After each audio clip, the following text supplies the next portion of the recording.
നമസ്കാരം, ഞാൻ ഡോക്ടർ സാരംഗി രാജേന്ദ്രൻ. തിരുവനന്തപുരത്ത് കോളറ ബാധിച്ച് ഒരാൾ മരിച്ചു. അതേ ഹോസ്പിറ്റലിൽ തന്നെ കോളറ ബാധിച്ച് അല്ലെങ്കിൽ കോളറയുടെ ലക്ഷണങ്ങളുള്ള 2-3 പേര് അഡ്മിറ്റ് ആയിട്ടുണ്ട്. അപ്പൊ ഇതൊന്നുമല്ല നമ്മുടെ പ്രശ്നം. അപ്പൊ ഈ കണ്ണൂരും കാസർഗോഡും കോഴിക്കോടൊക്കെ ഉള്ളവർ വിചാരിക്കുന്നുണ്ടാവും തിരുവനന്തപുരത്ത് ഒരാൾ കോളറ ബാധിച്ച് മരിച്ചതല്ലേ, അത് നമ്മളെ എങ്ങനെ ബാധിക്കുന്നുള്ളത്. തിരുവനന്തപുരത്ത് പല ആവശ്യങ്ങൾക്കായിട്ട് പല ജില്ലകളിൽ നിന്ന് പോകുന്നവരുണ്ടാവും. ചിലപ്പോൾ ട്രിപ്പായിട്ട് പോകുന്നവരുണ്ടാവും, അല്ലെങ്കിൽ എന്തെങ്കിലും കാര്യത്തിന് പോകുന്നവരുണ്ടാവും, തലസ്ഥാനമായതുകൊണ്ട് തന്നെ പല ആവശ്യങ്ങൾക്ക് പോകുന്നവരുണ്ടാവും.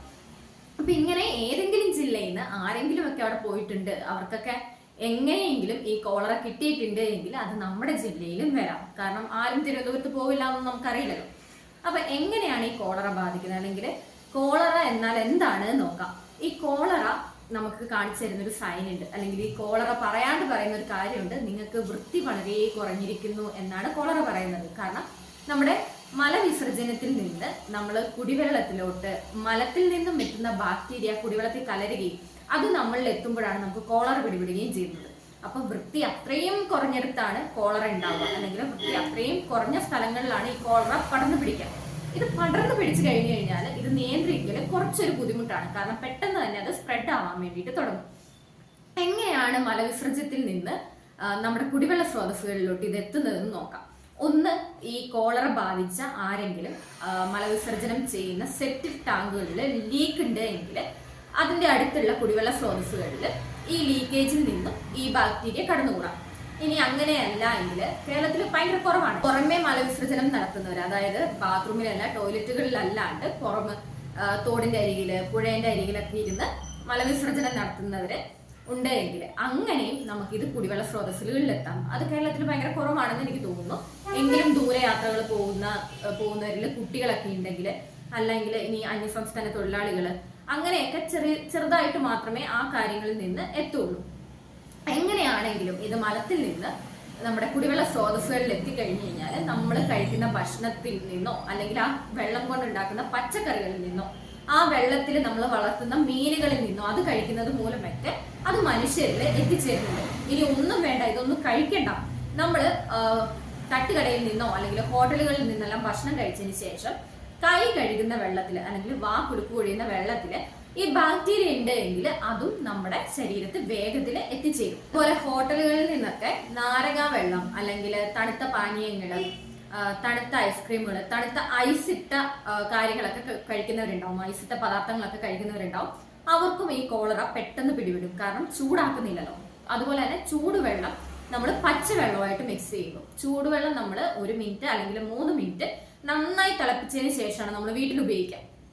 പക്ഷെ അതിന്റെ കൂടെ അതിൽ ഭയങ്കര ചൂടാകുമ്പോൾ വേഗം ദാഹിച്ച് നമ്മൾ കുടിക്കാൻ വേണ്ടിയിട്ട് പച്ചവെള്ളം ആഡ് ചെയ്യുമ്പോൾ, പച്ചവെള്ളം കൂടി ഒഴിക്കുമ്പോൾ ഈ പച്ചവെള്ളത്തിലെ ബാക്ടീരിയ നമ്മുടെ ചൂടുവെള്ളത്തിൽ കലരാൻ വേണ്ടിയിട്ട് തുടങ്ങും. അതിന്റെ ഒരു വീഡിയോ ഈ ഇടയ്ക്ക് ഞാൻ കണ്ടിരുന്നു, ഞാൻ ഇൻസ്റ്റയിൽ ഇട്ടിരുന്നു.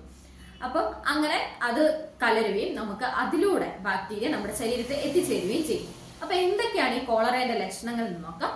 ഒന്നാമതായിട്ട് പനി, തലവേദന, ഛർദി, വയറ്റിളക്കം, ഇതാണ് വയറുവേദന. ഇതാണ് മെയിൻ ആയിട്ടുള്ള ലക്ഷണങ്ങൾ.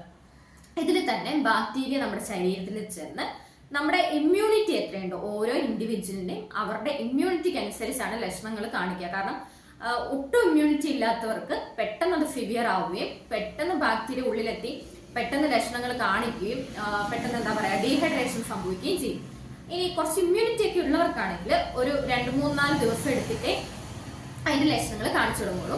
ഒരു 2 മണിക്കൂർ തൊട്ട് ഒരു 5 മണിക്കൂർ വരെ ബാക്ടീരിയ ഉള്ളിൽ കയറിയതിന് ശേഷം 2 മണിക്കൂർ തൊട്ട് 5 മണിക്കൂർ വരെ കഴിയുമ്പോഴത്തേക്കും നമ്മുടെ ശരീരം അതിനുള്ള ലക്ഷണങ്ങൾ കാണിച്ചു തുടങ്ങും. അതായത് ബാക്ടീരിയ ഇങ്ങനെ ഉള്ളിൽ കയറിയിട്ടുണ്ട് എന്നുള്ള ലക്ഷണങ്ങൾ കാണിച്ചു തുടങ്ങും.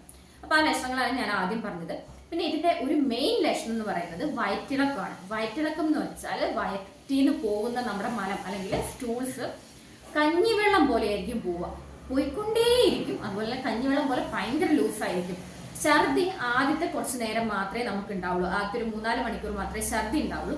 അത് കഴിഞ്ഞാൽ ലൂസ് മോഷൻ സ്റ്റാർട്ട് ചെയ്യാൻ വേണ്ടിയിട്ട് തുടങ്ങും. ലൂസ് മോഷൻ തുടങ്ങി കഴിഞ്ഞു കഴിഞ്ഞാൽ നമുക്ക് കക്കൂസിന്ന് എണീക്കാൻ പറ്റാത്ത രീതിയിൽ, അല്ലെങ്കിൽ കക്കൂസിന്ന് ഒന്ന് മാറി വേറെ എവിടെയെങ്കിലും ഇരിക്കാന്ന് വെച്ചാൽ അങ്ങനെ നടക്കാൻ പറ്റാത്ത രീതിയിൽ ലൂസ് മോഷൻ ആയിരിക്കും. അപ്പൊ അങ്ങനെ നമ്മുടെ ശരീരത്തിൽ നിന്ന് ജലം പുറത്തു പോയിക്കൊണ്ടിരിക്കുമ്പോൾ നമുക്കറിയാം പെട്ടെന്ന് ഡീഹൈഡ്രേഷൻ സംഭവിക്കും. നമ്മുടെ ശരീരത്തിലെ ധാതു ലവണങ്ങള്, അതുപോലെ ജലം എല്ലാം പോയിക്കൊണ്ടിരിക്കുകയാണ്. ഡീഹൈഡ്രേഷൻ ഭയങ്കരമായിട്ടുള്ള രീതിയിൽ സംഭവിക്കും. കോളറ വന്ന് മരിക്കുന്നതും അങ്ങനെ ഡീഹൈഡ്രേഷൻ സംഭവിച്ചിട്ടാണ്. നമ്മുടെ ബോഡിയിൽ നിന്ന് ജലം അമിതമായിട്ട് പോയി കഴിഞ്ഞാൽ അല്ലെങ്കിൽ ബോഡിയിൽ ഡീഹൈഡ്രേഷൻ സംഭവിച്ചു കഴിഞ്ഞാൽ ഒന്ന് നമുക്ക് ഹാർട്ട് അറ്റാക്ക് വരാനുള്ള ചാൻസ് ഉണ്ട്. അതുപോലെ തന്നെ സോഡിയം വാട്ടർ ഇംബാലൻസ് ആവും, സോഡിയം കുറഞ്ഞു പോകും, വേഗം നമ്മുടെ ശരീരത്തിൽ നിന്ന് സോഡിയം കുറഞ്ഞു പോകും. സോഡിയം കുറഞ്ഞു പോയാൽ നമ്മുടെ ശരീരത്തിന് എന്താണ് സംഭവിക്കുക, എങ്ങനെ നമ്മുടെ സോഡിയം നിലനിർത്തണം എന്നുള്ളൊരു വീഡിയോ നമ്മൾ നേരത്തെ ചെയ്തിട്ടുണ്ട്. ഞാൻ അതിന്റെ ലിങ്ക് കൊടുക്കാം, വേണ്ടവരൊന്ന് ചെക്ക് ചെയ്ത് നോക്കാം. ഇനി അങ്ങനെ സോഡിയം കുറഞ്ഞു പോയി കഴിഞ്ഞാലും ലാസ്റ്റ് നമ്മൾ എത്തുന്നത് ഈ ഹാർട്ട് അറ്റാക്കിലോട്ട് തന്നെയാണ്. ഹാർട്ട് അറ്റാക്ക് സംഭവിച്ചു തന്നെയാണ് കോളറയിലെ പകുതിയിലധികം പേരും മരണപ്പെടുന്നത്. കൂടാണ്ട് കണ്ടുവരുന്നത് ആള് ഭയങ്കര ഹൈപ്പോഗ്ലൈസെമിക് ആയി പോകും. ഹൈപ്പോഗ്ലൈസെമിക് എന്ന് വെച്ച് കഴിഞ്ഞാൽ നമ്മുടെ ശരീരത്തിൽ ഷുഗറിന്റെ അളവ് പെട്ടെന്ന് താഴ്ന്നു പോവുക. ഇതൊക്കെയാണ് നമുക്ക് നിർജ്ജലീകരണം സംഭവിച്ചു കഴിഞ്ഞാൽ നമ്മുടെ ശരീരത്തിന് ഉണ്ടാവുന്ന അവസ്ഥകൾ. ഇനി കോളറയായി നമുക്കിങ്ങനെ ഈ ലക്ഷണങ്ങളൊക്കെ കാണിച്ചു തുടങ്ങി, നമ്മൾ എന്ത് ചെയ്യണം? ആദ്യം നമ്മൾ ചെയ്യേണ്ടത് ഫ്ലൂയിഡ് അഡ്മിനിസ്ട്രേഷൻ ആണ്. അതായത് ശരീരത്തിന് ആവശ്യമുള്ളത്രയും ജലം നമ്മൾ നമ്മുടെ ശരീരത്തിന് കൊടുത്തോണ്ടിരിക്കാം. ലൂസ് മോഷൻ എന്ന് പറഞ്ഞാൽ ഞാൻ പറഞ്ഞു, നമുക്കത് സഹിക്കാൻ പറ്റാത്ത രീതിയിലുള്ള ലൂസ് മോഷൻ ആയിരിക്കും.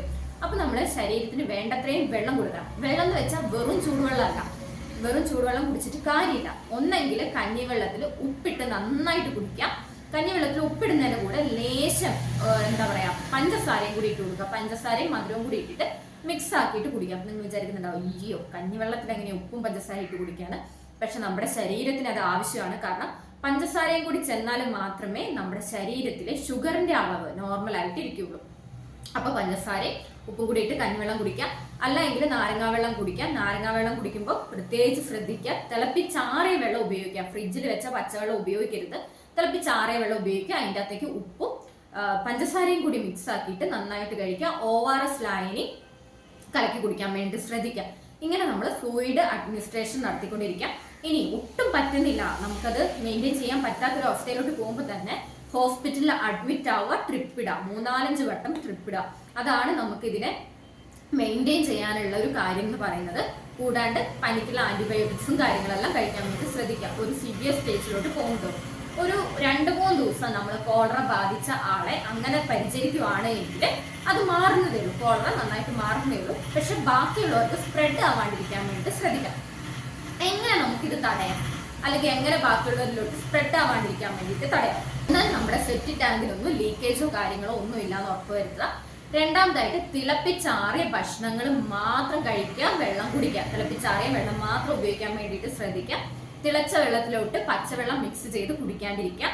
കൂടാണ്ട് നമ്മൾ പുറത്തുനിന്നുള്ള ഭക്ഷണങ്ങൾ പരമാവധി ഒഴിവാക്കാൻ വേണ്ടി ശ്രദ്ധിക്കുക. നമുക്കറിയത്തില്ല അവരെവിടെ നിന്നൊക്കെയാണ് വെള്ളം എടുത്തിട്ട് ചെയ്യുന്നത് എന്ന്, അല്ലെങ്കിൽ നല്ല വെള്ളമാണോ ഉപയോഗിക്കുന്നത്, തിളപ്പിച്ചാറിയ വെള്ളമാണോ ഉപയോഗിക്കുന്നത്, ഭക്ഷണ സാധനങ്ങൾ ചൂടാക്കുന്നുണ്ടോ, പഴകിയതാണോ, അങ്ങനെയുള്ള കാര്യങ്ങൾ അറിയത്തില്ല. പിന്നെ അതുപോലെ തന്നെ അവിടെ പണിയെടുക്കുന്നവരുടെ വൃത്തി നമുക്ക് അറിയത്തില്ല. അവരെങ്ങനെയാണ് കൈ കഴുകിയിട്ടാണോ ഭക്ഷണങ്ങൾ ഉണ്ടാക്കുന്നത്, അല്ലെങ്കിൽ ബാത്റൂമിൽ പോയി വന്നതിന് ശേഷം കൈ കഴുകുന്നുണ്ടോ, അതൊന്നും അറിയത്തില്ല.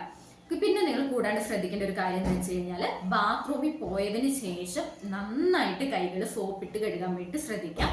മലവിസർജനം നടത്തിയതിന് ശേഷം ഇനിയിപ്പോൾ മൂത്രമൊഴിക്കാനേ പോയിട്ടുള്ളൂ എങ്കിൽ പോലും നന്നായിട്ട് കൈ കഴുകി വൃത്തിയാക്കുക. സോപ്പും വെള്ളം ഉപയോഗിച്ച് കൈ കഴുകി വൃത്തിയാക്കുക. ചുമയ്ക്കുമ്പോഴും തുമ്മുമ്പോഴും ഒക്കെ മൂക്കും വായും ഒക്കെ ഒന്ന് അടച്ചു പിടിക്കും. ഇങ്ങനെയുള്ള കാര്യങ്ങൾ ശ്രദ്ധിക്കുക.